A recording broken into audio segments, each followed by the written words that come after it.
မြန်မာငွေ3,000 ဝန်းကျင်ရဲ့30ရာခိုင်နှုန်းထောင်းပေးမှန်ကိုပေးချေပြီးတာနဲ့ဥပြပြပိုင်ဆိုင်ခွင့်ရမယ်အပြင်ဒီလေးတွေပါမွေးခင်ရမယ် BTS Berina က Soul Origin Condo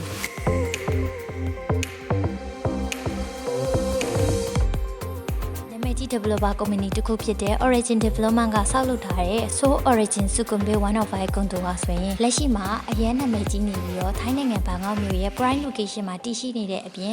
investment လုပ်ဖို့အတွက်အကောင်းဆုံး condo တခုလည်းဖြစ်ပါတယ်။ဒီ condo ဟာဆိုရင်အလွှာ8လပါဝင်တဲ့အပြင်ကိုမှ low rise condo အမျိုးအစားတစ်ခုဖြစ်ပြီးတော့လူနေအခန်း913ခန်းနဲ့ဆိုင်ခန်း2ခန်းပါဝင်မှာပဲဖြစ်ပါတယ်။ Soul Origin Condo ကြီးဟာဆို BTS အစိမ်းလိုင်း Berrin Station နဲ့မီတာ200တောင်ကွာဝေးပြီးတော့ condo ကနေBTS station ကိုလမ်းလျှောက်သွားမယ်ဆိုရင်2မိနစ်ခန့်ပဲကြာမှာပဲဖြစ်ပါတယ်။သွားလိုက်ရွေးကိုဖို့အတွက်လည်း MRT အဝလိုင်း MRT အပြလိုင်းနဲ့ BTS အစိမ်းလိုင်းတို့အပြင်ပေါ်မှာ airport link တွေနဲ့လည်းချိတ်ဆက်ထားပါတယ်ရှင်။အရှိတောင်အာရှရဲ့အကြီးဆုံး shopping mall ကြီးကလည်း Soul Origin နီးနားမှာတည်ရှိနေပါသေးတယ်။ဒါအပြင်ကလေးတွေရဲ့ပညာရေးအတွက်လည်းလုံးဝစိတ်ပူစရာမလိုတော့အောင်အနီးနားမှာဆိုရင် Berkeley International School, Nirara International School, ESI International School, Saint Andrew International School နဲ့ Bangkok Atana School တို့အပြင်ကမှတခြားအဆင့်မြင့်ကျောင်းတွေလည်းအများကြီးရှိပါသေးတယ်။ Soul Origin Condo မှာဆိုရင် swimming pool, co-working space, co-living space, creativity နဲ့ craft space, studio room ပြည့်စုံတဲ့ facility တွေနဲ့ common space လည်းပါဝင်ပါတယ်။မိုးပြည့်ရထားလိုက်ပဲအအောင်နဲ့မဆိုနီးမယ်ဆိုရင်ကွန်တိုရဲ့ရောင်းစီဟာလည်းဘတ်3တန်းဝန်းကျင်ကနေစတင်တာပဲဖြစ်ပါတယ်။